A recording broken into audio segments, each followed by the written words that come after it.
So the wait is over, everybody. Season 1, episode 1 of the ultimate reality show is tonight. Look, usually a lot of people, they don't tweet, talk, or even watch the very first debate of the presidential campaign season. But with the Apprentice guy leading in the polls, the odds are there will be big drama and lots of one-liners shared. Now, since last night, thousands of you have been tweeting with the hashtag debate questions we want to hear. Some of you, though, using this opportunity to play up the circus side of things. At JRivera64, who got retweeted several times by comedian Kathy Griffin, said, "Are you really running for president, or are you auditioning for a job at Fox News?" And at Krutnacker said, "How many ex-wives does it take to tarnish the sanctity of marriage?" But you also got a lot of good ideas for some serious questions. At Cordesalanius said, "Who plans on accurately speaking out on police brutality? Who plans on fighting for minorities?" And at Akbar FTW tweeted, "Explain how growing economic inequality will not lead to another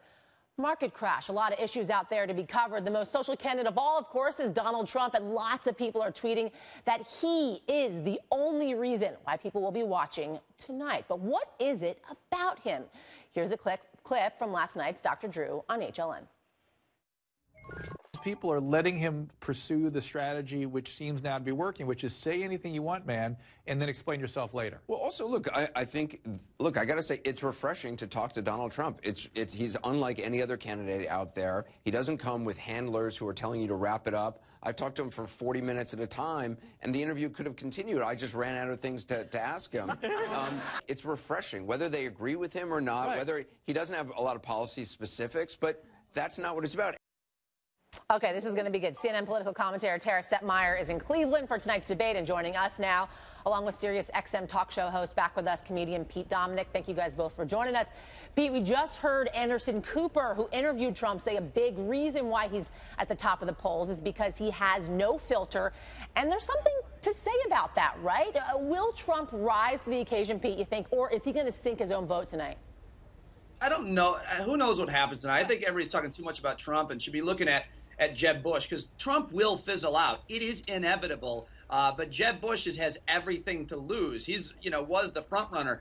But the reason why we, who are critics of the Republican candidates, called a clown car seriously is because there's a real disconnect from reality. I don't take these guys seriously. I just don't, because every single person on that stage tonight doesn't even believe in the biggest problem facing the planet, climate change, especially Trump. He doesn't believe in vaccines. He doesn't believe the president was born here. He doesn't believe in climate change. He's the definition of a conspiracy theorist, and he's a modern-day racist. And I'm going to argue that's why a lot of people like him, because he says really ignorant, bigoted things about whole groups of people. That's a really bold statement, Tara, but that's not the first time that I've heard what Pete is saying. I mean, do you think a lot of people so far, they are saying they're not taking the GOP necessarily, they're not taking them seriously. And do you think Trump has something to do with that? Is he bringing the bar down? Well, I mean, first of all, I disagree with just about everything that Pete just said in his characterization of what the biggest problem facing the planet today is climate change. Are you kidding me? No, the biggest problem facing the world today is terrorism, but that's a whole different story. What's going on here, unfortunately, because of the cult of personality with Trump, it has created somewhat of a celebrity-style circus and reality show around everything that's going on, and it's taking away from the very serious candidates that are on this stage. Every single one of them has earned their right to be on that stage, has substantive policy initiatives to bring to the table, and that oxygen's been sucked out of the room for them to be able to talk about these things and have the media cover them, because it's more fun to cover Donald Trump, let's be honest. He is right, though, about one thing. I do think that Trump will eventually fizzle out. How soon that's going to be, I'm not sure. I was wrong about how soon it would be a couple of weeks ago. So I think he may have some staying power until people actually have to start pulling the lever. But do I think he has any chance of being the nominee? Absolutely not. I mean, Marco Rubio, Jeb Bush, Scott Walker, John Kasich. I mean, these are guys that have substantive records and things to say that I'm hoping at some point people will start paying attention to, because we do need to winnow it down. We do have a presidential election going on here. It's instead of a political speed dating kind of a situation that we've got going on. I hope we get some substance. Pete, I see you shaking your head. Go ahead. Well, I mean, just to be clear, I agree that there's some other serious candidates on other issues, but all the names that Tara just mentioned, they don't believe in climate change. you don't get to not believe in science. They literally, that's a conspiracy theory. They are conspiracy theorists on that issue. We can disagree how important it is. We can't disagree that it is happening, and they don't believe it. Tara, you think that's ridiculous? Oh, please, Pete.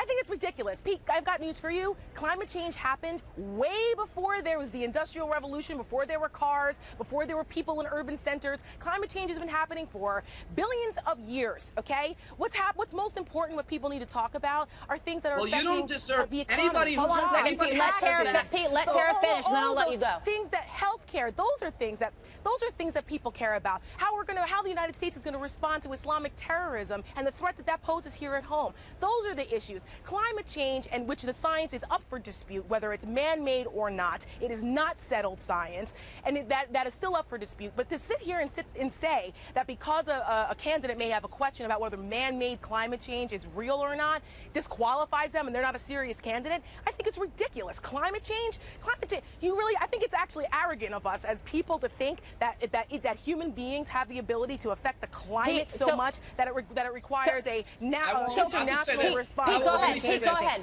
Go ahead, Pete. You're focusing on the wrong I'll things. only say this. I love coming on your guys' show. I love HLN. Don't invite me on the show to be opposite another conspiracy theorist. If this is real, there's no dispute, and I will not argue or debate that with anybody on television. But Pete, do you also agree with the fact that terrorism is also a big issue that we need to hear from these candidates? I mean, that is also a part of the issue which we need to address. No, I'm going to take up all of my time to say that no one who says what Tara just said should be invited on television.